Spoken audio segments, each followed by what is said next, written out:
निरपेक्ष प्रयास YouTube channel पर आपका स्वागत करता हूं, अभिनंदन करता हूं। मैं प्रदीप वाजपेयी आज आपके सामने कुछ एक अलग दृष्टि के साथ में, एक अलग विषय वस्तु के साथ में,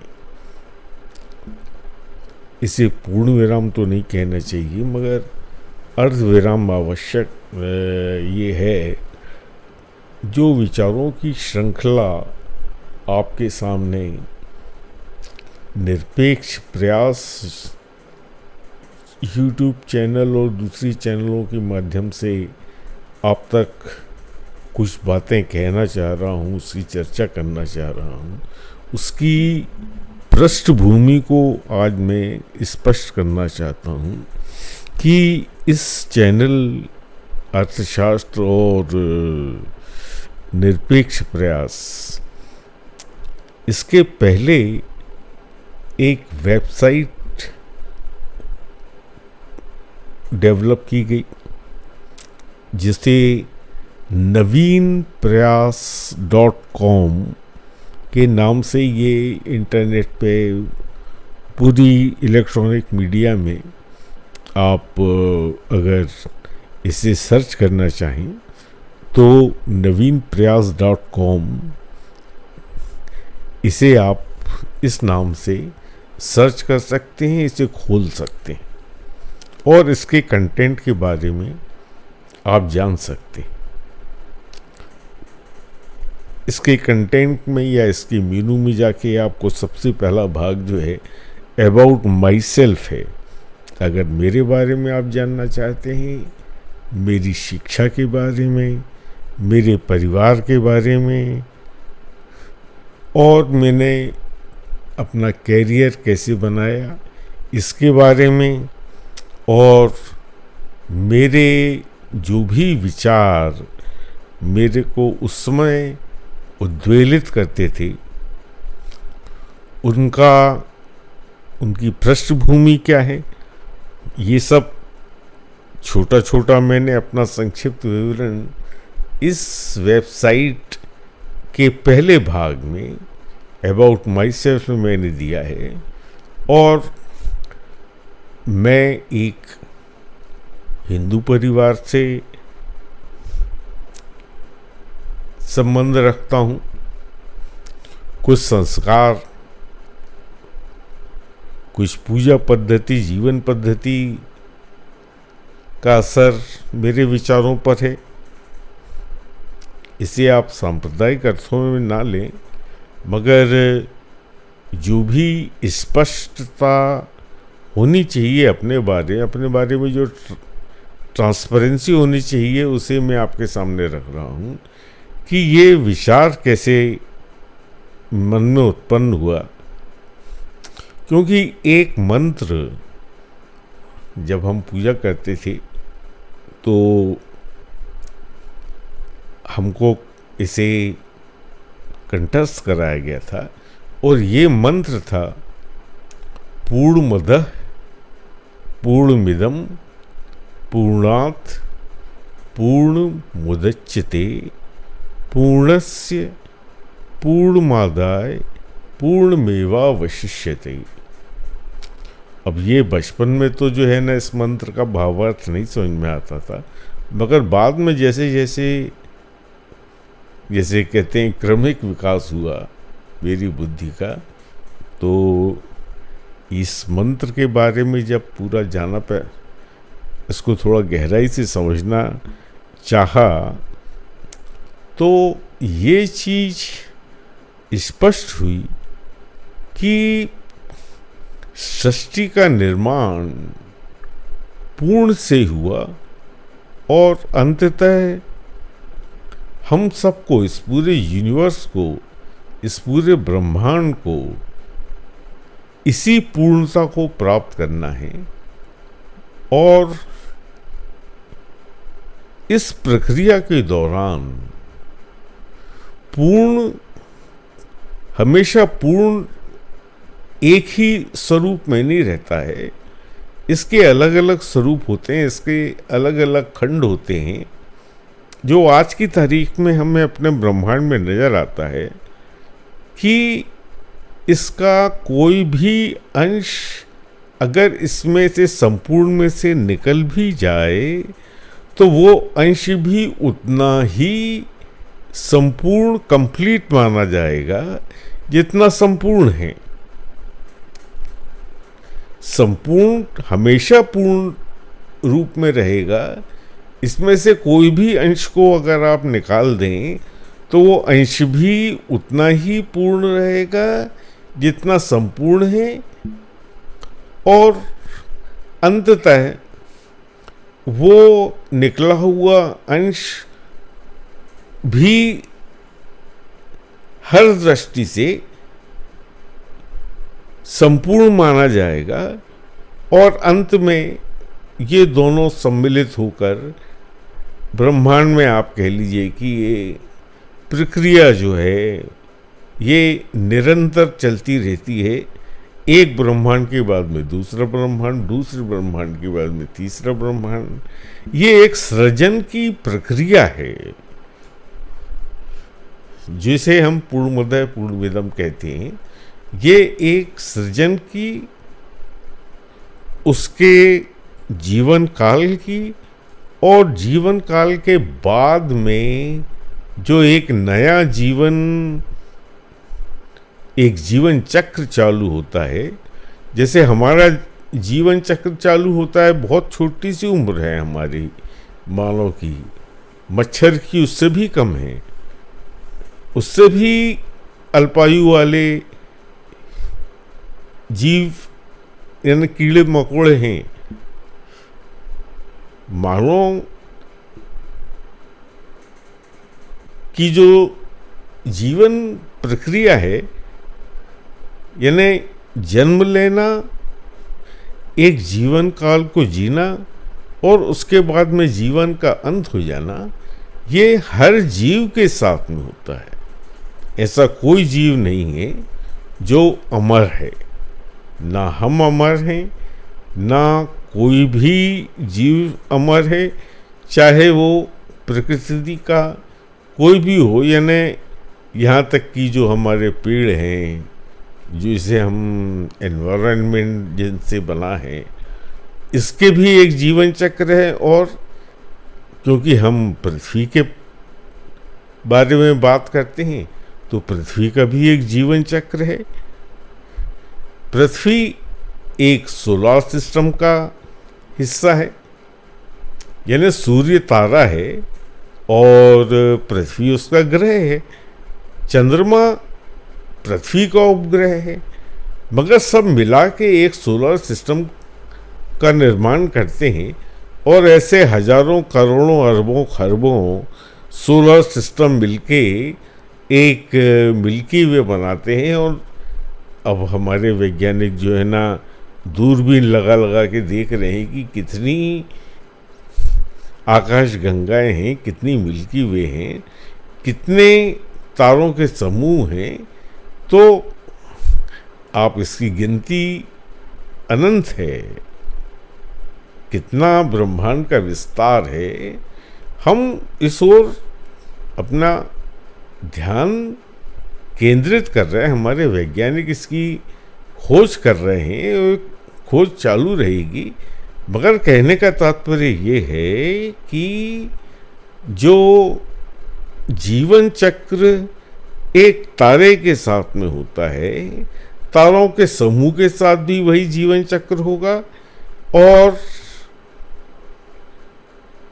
जो मिल्की वे हैं इनके साथ भी यही चक्र होगा। जो दूसरे, जिसे हम कहते हैं कि ब्लैक होल, ये एक अनबूझ पहेली है कि तारों का विनाश होने के बाद में तारे जाते कहाँ हैं। तो ब्लैक होल की कॉन्सेप्ट वैज्ञानिक इस सत्य को नकार नहीं सकते कि ब्लैक होल धीरे धीरे धीरे धीरे अपने आसपास उसमें इतनी गुरुत्वाकर्षण शक्ति होती है कि वो तारों और तारों के समूह को, और उसके बाद में हो सकता है कि वो पूरे ब्रह्मांड को अपने में समाहित कर लेता हो। मगर ब्लैक होल में जाने के बाद में होता क्या है, उसकी ग्रेविटी इतनी अधिक बढ़ जाती है। ये कैसे बढ़ जाती है? यानी पृथ्वी का अगर विकास, जन्म एक तारा यानी हमारे सूर्य के जरिए हुआ है, तो सूर्य में ही तो पृथ्वी को अंततः समाना पड़ेगा। इसका विनाश का कारण सूर्य ही तो होगा। अर्थात पृथ्वी का सूर्य में विलय हो जाएगा, जुपिटर का हो जाएगा, सबसे पहले बुध ग्रह का हो जाएगा, मरकरी का हो जाएगा, शुक्र का हो जाएगा।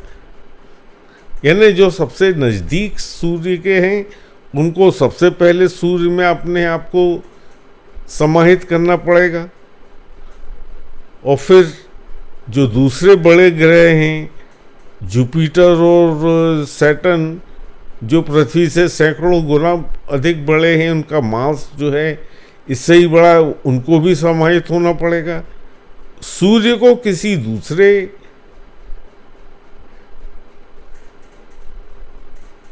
ग्रेविटी इसकी कम होगी तो वो ग्रेविटी, जो ग्रेविटेशनल फोर्स इससे तुलनात्मक कंपैरेटिव जो ज़्यादा होगा, वहाँ जाके उसको अपने अस्तित्व को ख़त्म करना पड़ेगा। ये कुछ तर्क हैं, ये विज्ञान सम्मत हैं। विज्ञान इसके बारे में जानता है कि कैसे क्वाज़र बनते हैं, कैसे न्यूट्रॉन स्टार बनते हैं, कैसे ब्लैक होल बनते हैं। ये सब चीज़ें वैज्ञानिक सत्य हैं, ये गणित के सत्य हैं, ये कोई नई बात नहीं है। तो इस पृष्ठभूमि के साथ में, क्योंकि मैं एक वैज्ञानिक नहीं हूँ, मगर तर्क के आधार पर मैंने जो है ना ये कॉन्सेप्ट को डेवलप किया था, जिसे मैंने कॉस्मिक कॉन्सेप्ट नाम दिया था। इस कॉस्मिक कॉन्सेप्ट में सबसे महत्वपूर्ण बात यही है कि मैटर और एंटी मैटर, यही दो चीज मिलके यूनिवर्स को बनाती हैं। यानी अगर कोई एक मैटर है जो आज है, पृथ्वी आयरन के, कोल के, ये अलग अलग धातुएं हैं, अलग अलग पदार्थ हैं, इनके केमिकल और फिजिकल कंपोजिशन अलग अलग हैं, और एक न एक दिन जब पृथ्वी का विलय सूर्य के साथ में होगा, उसके पहले ये मटेरियल जो हैं ये एक होना पड़ेगा इनको। अर्थात पृथ्वी में उपलब्ध जितने भी मटेरियल हैं इनको एक होना पड़ेगा, जिसे हम मैटर का इंटीग्रेशन कहते हैं। सूर्य में और दूसरे ग्रह भी हैं, उनमें क्या मैटर हैं और क्या उनकी प्रॉपर्टी हैं, ये हमारे रोबोट्स और हमारे जो अंतरिक्ष के यान है ये जाके उसको पहचानने की कोशिश कर रहे हैं, उसकी खोज कर रहे हैं। अब सोलर सिस्टम के बाहर दूसरे तारों में, उनके ग्रहों में, उनके उपग्रहों में क्या मटेरियल है, इसकी भी हम थोड़ा बहुत खोज कर पाए हैं। मगर ये यात्रा और ये खोज जो है अनंत है। मगर एक ना एक दिन ऐसा आएगा जैसे ब्लैक होल में जाके सारे मैटर आसपास के तारों के जो है ना ख़त्म हो जाते हैं, तो मैटर का ब्लैक होल में जाके एक अंतिम रूप कह सकते हैं उसे मैंने कहा कि ये अल्टीमेट मैटर होगा।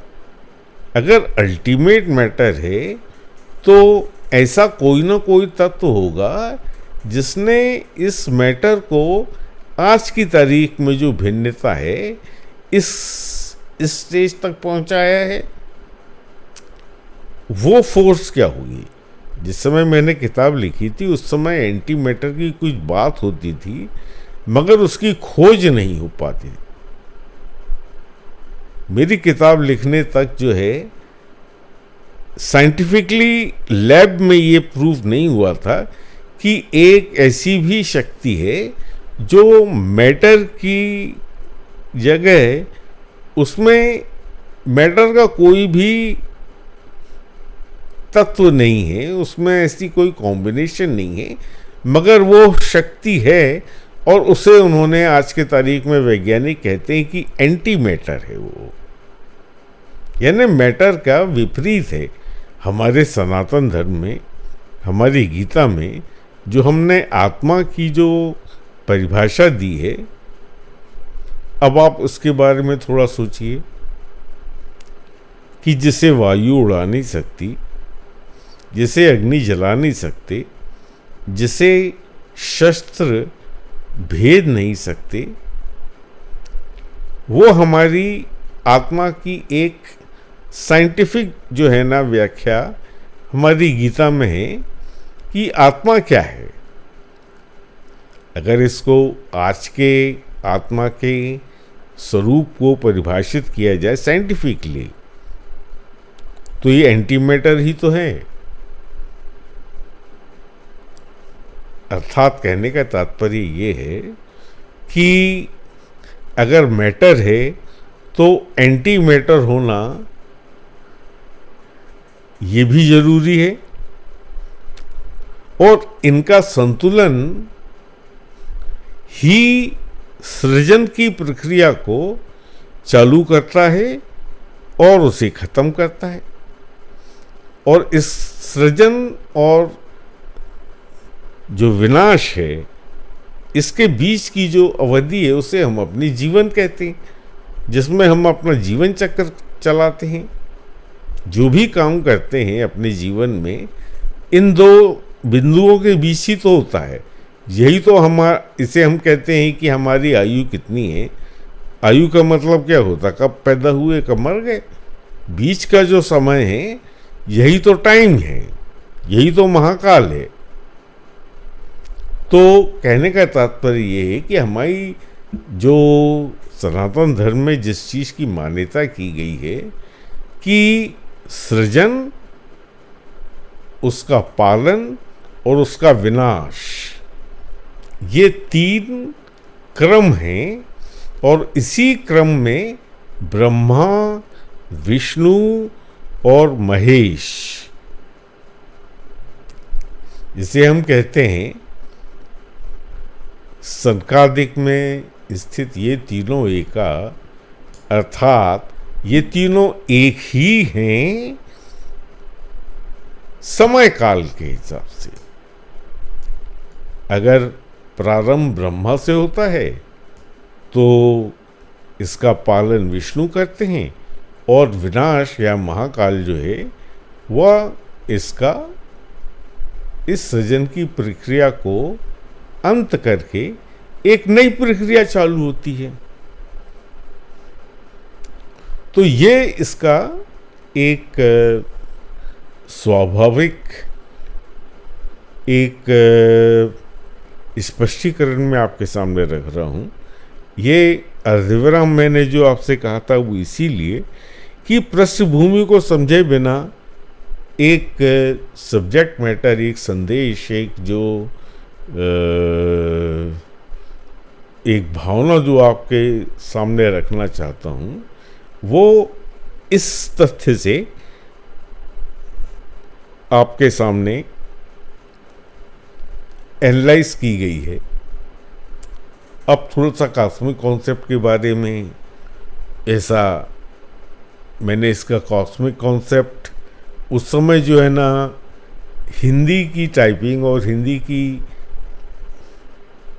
मुद्रण की व्यवस्था नहीं थी, यानी आज से करीब कह लीजिए कि 1990 में जो है ना ये किताब पब्लिश हुई थी। तो विचार उसके भी पहले, तो लगभग 35 साल पहले की बात है ये, जब ये इस विचार ने इसको मूर्त रूप देना मैंने चालू किया। तो पहली किताब जो है economic development, cosmic concept and economic development, क्योंकि मेरे मन में हमेशा एक बात रहती थी कि हम जो आर्थिक विकास कर रहे हैं इसका लक्ष्य क्या है, इसका आदर्श क्या है, हम आखिर हासिल क्या करना चाहते हैं। इसे जाने बगैर अगर हम सिर्फ विकास की बात करें तो वो अंत में इसका परिणाम क्या होगा, जिसे आज हम देख ही रहे हैं। ये क्या एक आदर्श के बिना अगर हम विकास करते जाएंगे तो उसका अंजाम क्या होगा, उसका रिजल्ट क्या होगा। इसीलिए जो है ना इंट्रोडक्शन के जो मैं अर्थशास्त्री नहीं हूँ, मगर जितना मुझे समझ में आया तो अर्थशास्त्र की परिभाषा मैंने इस प्रकार इसे शब्दों में जो है ना समराइज करने की मैंने जो उस समय चेष्टा करी थी कि economics is the study of such human activities which are undertaken to receive economic consideration with the purpose to continue the physical survival in different individual perspective of power, comfort, status, endowment and enjoyment, as decided and directed by the discipline of a group of people united to ensure goodwill, welfare and harmony among themselves and with the total natural environment. अब आप इस परिभाषा को आज की तारीख में कितनी प्रासंगिक है, कितनी अप्रासंगिक है, इसके बारे में आप चर्चा करिए। मैंने उस समय भी कहा था कि पीस, हार्मनी और गुडविल, इसके बिना आर्थिक विकास का कोई महत्व नहीं है। आर्थिक विकास में अगर ये तीन चीज़ें नहीं हैं तो आर्थिक विकास की प्रक्रिया का कोई महत्व नहीं है। ये एक ना एक दिन जो है ना इसमें पूर्ण विराम लग जाएगा। और साथ में मैंने एक बात और भी जो कही है कि नेचुरल एनवायरनमेंट की मैंने इसमें कहा था कि जो डिसिप्लिन है, पीस, हार्मनी, गुडविल जो है, इसके साथ में नेचुरल एनवायरनमेंट के साथ ही आप आर्थिक विकास की प्रक्रिया को समझ सकते हैं, जान सकते हैं। आज हम इसको कहते हैं कि सस्टेनेबल डेवलपमेंट क्या है। सस्टेनेबल डेवलपमेंट मतलब प्रकृति के साथ में सामंजस्य बिठाए बिना ये चीज़ संभव नहीं है। आर्थिक विकास की प्रक्रिया अनवरत है, मगर इस अनवरत प्रक्रिया को चालू रखने के लिए हमको प्रकृति के साथ कोऑर्डिनेशन और उसके साथ में अपना सामंजस्य, एडजस्टमेंट बिठा के ही हम आर्थिक विकास की, हमें उसको परिभाषित करना चाहिए। ये मैंने उस समय, क्योंकि आदर्श कोई नहीं है अगर, तो ये सब चीज़ें जो है ना, ये अर्थशास्त्र के साथ साथ समाजशास्त्र, राजनीति शास्त्र और दूसरे जितने भी ज्ञान के हमारे हिस्से हैं, ये सब जो है ना इसी से तो जन्म लेते, जो हम एक्टिविटी करते हैं, जो हम as a human being collective activity करते हैं, यही तो है आर्थिक विकास की प्रक्रिया। अगर इसका सूक्ष्मता के साथ में माइन्यूट अगर आप विश्लेषण करेंगे तो आप यही तो अंतिम सत्य को पाएंगे। इंट्रोडक्शन में ही इसका जो है ना फिलॉसफी के साथ में, साइंस के साथ में, एनवायरनमेंट के साथ में और दूसरे जो भी तत्व हैं, जो भी एस्पेक्ट हैं, इसके बारे में मैंने थोड़े थोड़े विचार आपके सामने रखे थे। और उसके बाद में जो है ना कॉस्मिक कॉन्सेप्ट का जो मुख्य मेरे सोचने के हिसाब से ज़रूरी था कि अगर हम किसी आदर्श की बात करते हैं, किसी आइडियल की बात करते हैं, तो आइडियल क्या होना चाहिए ये भी ब्रह्मांड से रिलेटेड होना चाहिए, किसी विचारधारा से, किसी राजनीतिक विचारधारा से, किसी धार्मिक विचारधारा से इसे प्रभावित नहीं होना चाहिए। कहने का तात्पर्य ये है कि ये एक साइंटिफिकली प्रूव्ड वैज्ञानिक दृष्टिकोण होना चाहिए और एक गणित के, एक मैथ के द्वारा इसे सत्यापित किया जाना चाहिए। और जैसे हम कहते हैं कि साइंस किसी विचारधारा से प्रभावित नहीं होता, मैथमेटिक्स किसी विचारधारा, कोई भी विचारधारा हो, उससे प्रभावित नहीं होती। साइंटिफिक कोई भी अगर खोज होती है तो उसके कारण कोई डिस्प्यूट कभी नहीं होता, क्योंकि वो प्रयोगशाला में से होता है, सिद्ध होता है, ये प्रूवन फैक्ट है। आप इसके बारे में विरोधाभास नहीं कर सकते। इसी तरह मैंने भी सोचा कि ये जो आर्थिक विकास की प्रक्रिया है ये साइंटिफिक होना चाहिए। अब वो साइंटिफिक कैसे बनेगा,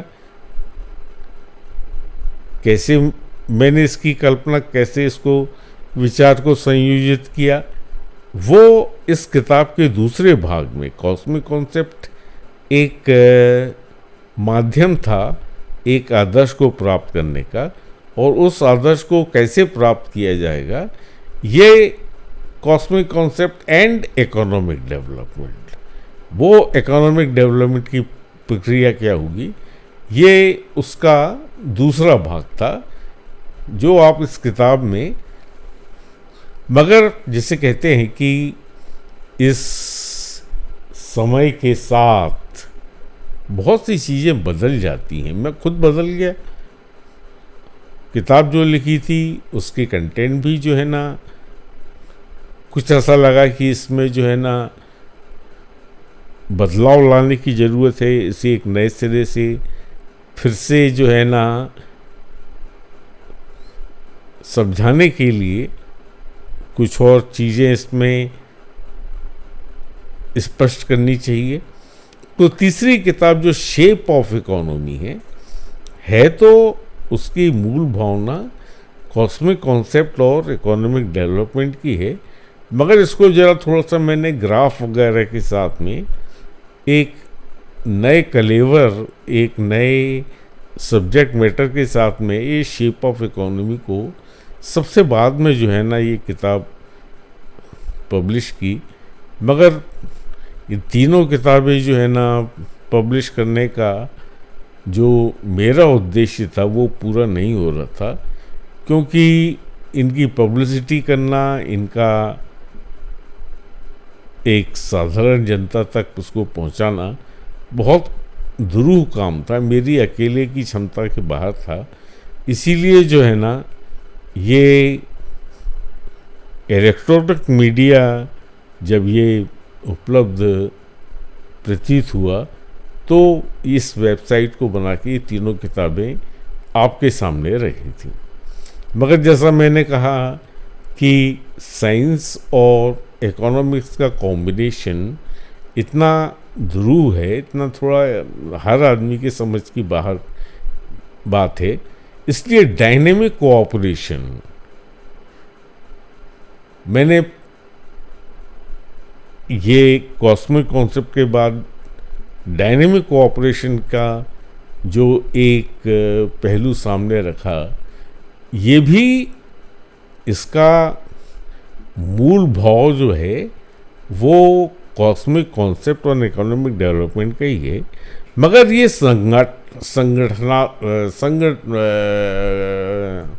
संगठनात्मक पहलू है कि कैसे एक रेडीमेड सॉल्यूशन, हमारी मूल भावना जो है कंपटीशन और कोऑपरेशन की, इसको कैसे एक किया जाए।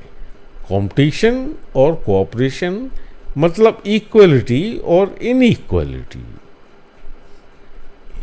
ये पूरा ब्रह्मांड जो है इसी कॉन्सेप्ट के ऊपर है कि इक्वलिटी क्या है और इनइक्वलिटी क्या है। साइंटिफिकली इक्वलिटी और इनइक्वलिटी की अगर आप व्याख्या समझना चाहते हैं तो आपको कॉस्मिक कॉन्सेप्ट की तरफ एक बार फिर से दृष्टिपात करना पड़ेगा। उस किताब को थोड़ा सा जो है ना, आपको एक अलग दृष्टिकोण जो है ना के साथ में, ये टाइम क्या है, स्पेस क्या है, इक्वलिटी क्या है, इनइक्वलिटी क्या है, ये साइंटिफिकली एक साधारण आदमी को समझाने के लिए आपको थोड़ा सा एक अलग दृष्टिकोण के साथ में, साइंटिफिक दृष्टिकोण के साथ में इसको समझना पड़ेगा। और इसके साथ में इकोनॉमिक्स को जो है ना, क्योंकि इकोनॉमिक्स में भी एक ही चीज़ होती है कि कैसे इनइक्वलिटी क्रिएट की जाए जिससे अर्थव्यवस्था को गति मिले।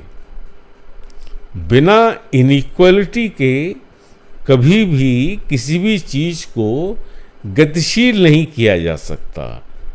और हर गति का एक ही लक्ष्य होता है, पूर्णता को प्राप्त करना, यानी कंप्लीटनेस को प्राप्त करना। यही आदर्श जो है हमारी इकोनॉमिक्स में और इकोनॉमिक डेवलपमेंट में जो है ना, मुझे लगा कि यही आदर्श जो है हमको अपने इकोनॉमिक एक्टिविटीज़ के साथ में रखना चाहिए। और डायनेमिक कोऑपरेशन भी इसके दो ही एस्पेक्ट हैं कि इनइक्वलिटी क्या है और इक्वलिटी क्या है। अर्थात सहयोग के बिना जो हमारी मूल भावना है उसके बिना इक्वलिटी नहीं हो सकती। और जो प्रतिस्पर्धा है इसका उद्देश्य ही जो है इनइक्वलिटी को पैदा करना है, यानी सहयोग और प्रतिस्पर्धा, कंपटीशन एंड कोऑपरेशन, ये मानव मूल स्वभाव के दो बेसिक इंस्टिंक्ट हैं जिसकी चर्चा हम लोग आज कर रहे हैं। और आपको जो ये अर्धविराम मैंने आपसे कहा वो इसीलिए कि ऐसा कई मेरे शुभचिंतकों ने कहा कि आप जो है इसके जो ओरिजिन है, इसका जो थॉट है, इसकी अगर कोई इसके बारे में जानना चाहता है, समझना चाहता है, तो उसका सोर्स क्या है, ये आपका विचार आपको कैसे आया, कैसे आप इस चीज़ को आगे बढ़ाना चाहते हैं। क्योंकि विचार तो ब्रह्म से आता है और ब्रह्म में ही विचार जो है ना एक बार चला जाए तो ये विचार कभी खत्म नहीं होता। मेरा जीवन चक्र अपनी अंतिम अवस्था में है। अंतिम अवस्था का मतलब ये है कि ऐसा नहीं है कि आज या कल, मगर हाँ, अब जो है बहुत ज़्यादा समय मेरे पास में नहीं है, इतना मैं कह सकता हूँ। और मैं बस इतना चाहता हूँ कि कोई ऐसा आदमी मिले, ऐसा एक कोई समूह बने जो विचारों को समझ सके, इसमें कंट्रीब्यूशन कर सके। क्योंकि मैं भी पूर्ण नहीं हूं, मैं बहुत अपूर्ण हूं, मगर पूर्ण का अंश तो हूं। आप लोगों का जो समूह है उसका एक अंश तो हूं आज की तारीख में। तो ठीक है, मैं एक समझता हूं कि एक अखाड़े में खड़ा हूं और मुझे इंतजार है एक ऐसे व्यक्ति का, ऐसे एक समूह का जो मुझ पर वार करे, मुक्केबाजी करे, एक फेयर और जो बॉक्सिंग के नियम हैं उसके अनुसार। अगर उसके पंच में ताकत है तो मेरा जबड़ा तोड़ दीजिए। मुझे रिटायर्ड हर्ट जो है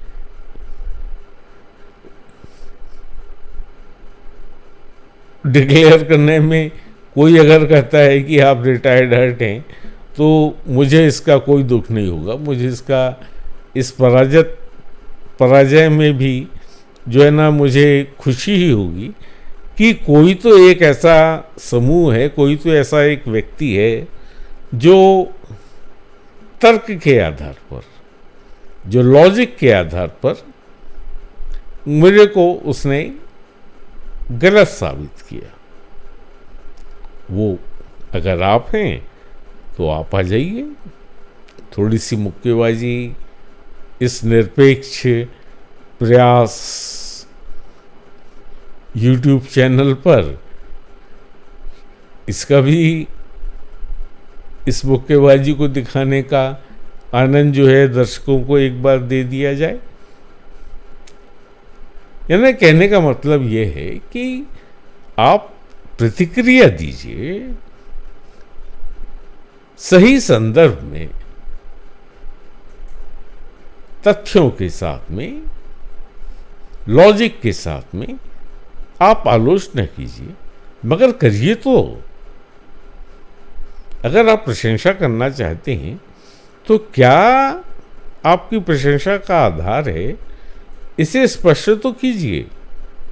अपने जैसे सोचने वालों को एक समूह तो बनाइए। तो आज की इस चर्चा का मुख्य उद्देश्य एक भूमिका, एक इंट्रोडक्शन जो है, मैं अपने जो वेबसाइट है naveenprayas.com, इसकी ओर आपका ध्यान आकर्षित करना चाहता हूँ और इसके कंटेंट के ऊपर ध्यान आपका आकर्षित करना चाहता हूँ कि अगर आप अर्थशास्त्र को गहराई से जानना चाहते हैं तो पहले एक किताब को अगर समझ सकते हैं तो बहुत अच्छा है, नहीं तो कम से कम दूसरी किताब जो डायनेमिक कोऑपरेशन है, इसके बारे में ही जो है ना थोड़ा समझ लीजिए। ये अपेक्षाकृत कंपैरेटिवली बहुत सरल भाषा में भी है और विषय वस्तु भी बहुत सरल है। शेप ऑफ इकोनॉमी तो जरा थोड़ा सा हर आदमी उसकी बुद्धि के, उसके लिए थोड़ा एक सब्जेक्ट मैटर स्पेशलिस्ट होना, मगर जैसा पहले जो कठिनाई थी कि गणितज्ञ जो है वो इकोनॉमिक्स के बारे में नहीं जानता है और इकोनॉमिस्ट जो है वो गणितीय और वैज्ञानिक पहलू अर्थशास्त्र का है, जो मैंने इसके जो कॉम्बिनेशन बनाया है उसके बारे में थोड़ा बहुत तो सामान्य ज्ञान तो रहता है, मगर उतनी गहराई से जो है ना इन दोनों एस्पेक्ट को, यानी साइंस को, गणित को इकोनॉमिक डेवलपमेंट के साथ में जोड़कर सामंजस्य बिठाना और शेप ऑफ इकोनॉमी की कॉन्सेप्ट को समझना और समझाना वो इतना आसान नहीं है। थोड़ा सा उसमें इसकी समझ को डेवलप करने के लिए एक अलग माइंडसेट का, जिसे कहते हैं कि आउट ऑफ बॉक्स थिंकिंग को, क्योंकि मैंने तो जरूरत से ज़्यादा आउट ऑफ बॉक्स थिंकिंग भी कर ली है। अब मैं चाहता हूँ कि थोड़ी बहुत बॉक्सिंग भी हो जाए, मगर इस आमंत्रण को क्या आप स्वीकार करेंगे? क्या आप इसमें सहयोग करेंगे? क्या आप इसमें कुछ कंट्रीब्यूट करेंगे? मेरी आपसे बस यही प्रार्थना है कि जो भी आप रिलेशनशिप बनाना चाहते हैं उसको कमेंट्स के जरिए आप एक बार मुझ तक पहुंचाने का, क्योंकि जब तक आलोचना नहीं होगी, जब तक सुझाव नहीं आएंगे, तब तक इसे कहते हैं कि उतना अधिक उत्साह बना के यही चीज़ को आपके सामने बार बार रखना, ये मैं प्रयास तो जारी रखूँगा, मगर मैंने जैसे कहा कि अब उम्र में आखिरी पड़ाव में अब तेल धीरे धीरे धीरे जिंदगी का जो है ना, दिया जो है वो कम होता जा रहा है, और अंधकार अगर अज्ञान का ऐसे ही रहा तो मैं अपने जीवन को तो सफल मानूंगा, मगर अगर मेरे साथ साथ मेरे साथी भी मेरे योगदान को अगर आगे जीवित रखेंगे, यानी ज्ञान की ज्योति को अगर वो हमेशा प्रज्वलित रखेंगे, इसी कामना के साथ में मैं इस सत्र का समापन करता हूँ। जय हिंद।